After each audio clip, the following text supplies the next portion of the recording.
Live from Fargo and serving you on TV, online, and on the go. This is Valley News Live at 5.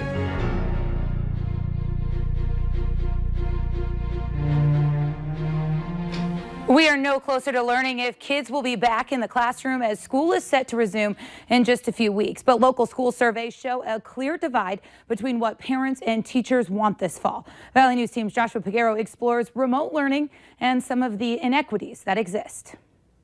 Most schools rushed to switch their curriculum to distance learning after closing due to the coronavirus pandemic. The closure exposed the inequalities with remote learning, something Fargo's public school superintendent brought up last week. How can we be more equitable in making sure that all of our students have the same amount of access and same amount of opportunity to get an excellent education? The recent survey by Fargo Public Schools shows that there's a divide between parents and teachers when it comes to remote learning versus in-class learning.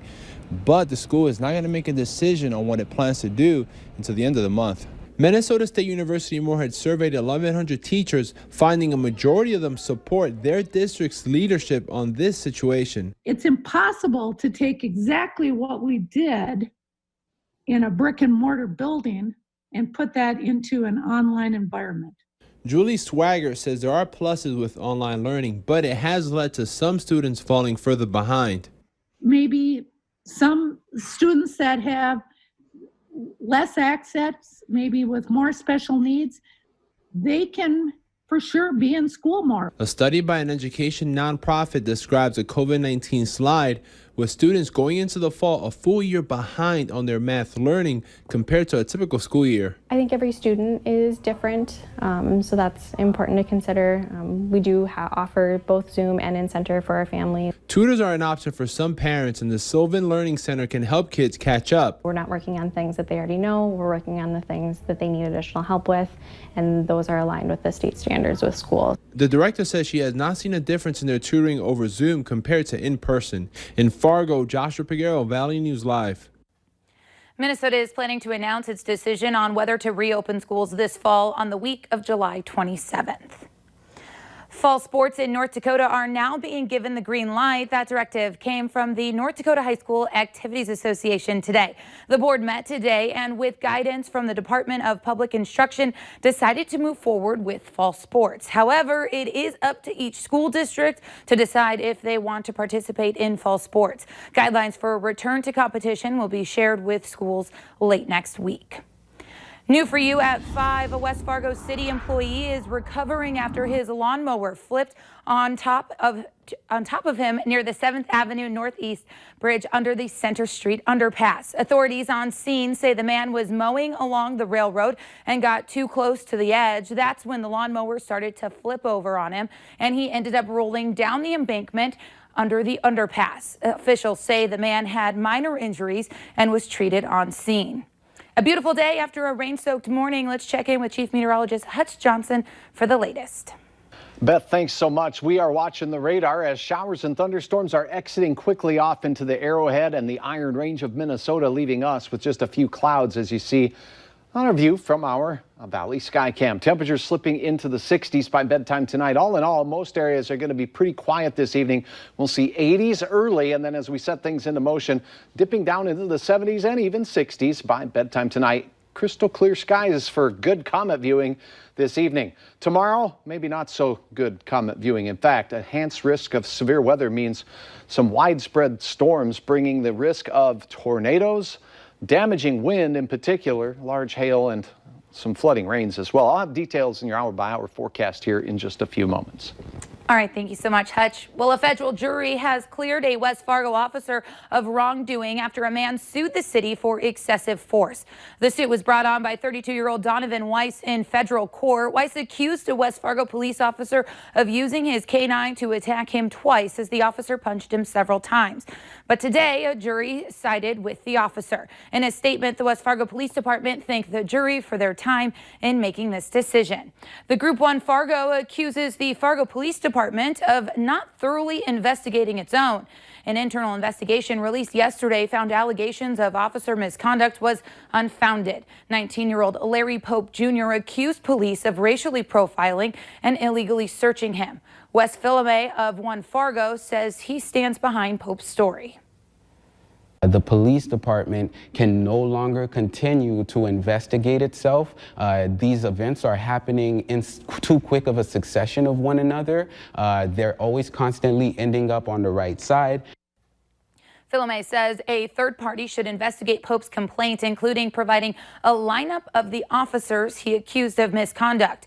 Police say they couldn't find any evidence to show Pope interacted with an officer. The leaders of several tribes across North Dakota are suing the federal government over mineral rights under a lake on the Fort Bertha Old Indian Reservation.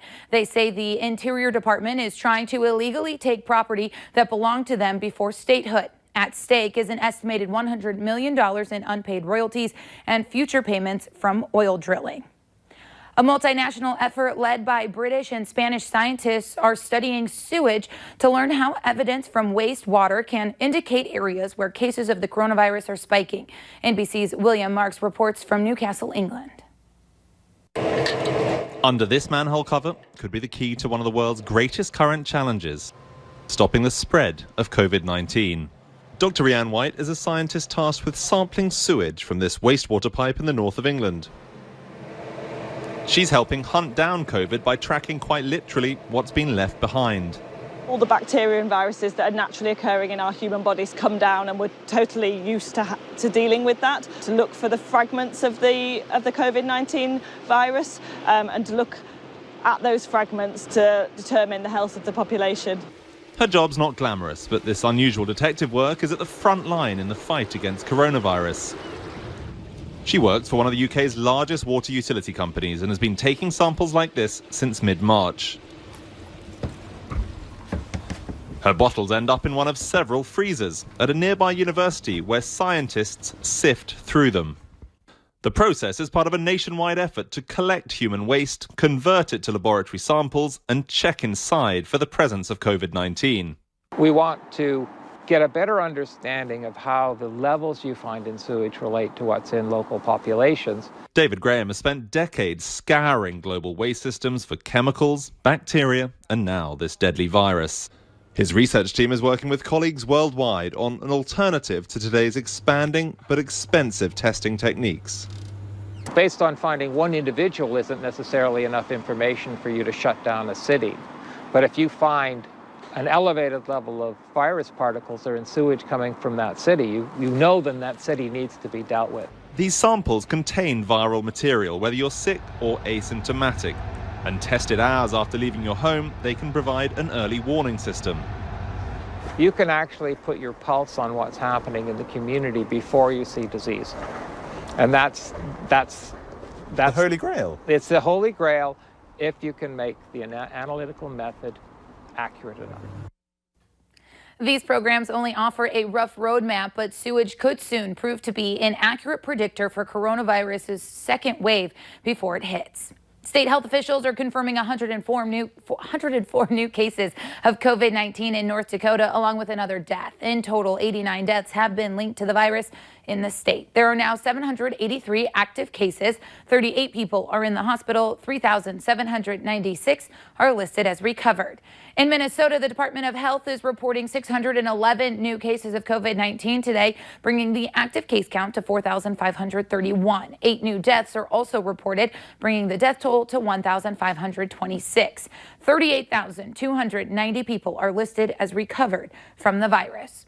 Speaker of the House Nancy Pelosi is urging President Trump to implement the Defense Production Act to help get schools and the economy open. Speaking at her weekly briefing, Pelosi pleading for the president to ask for directions from scientists as coronavirus cases continue to surge across the nation.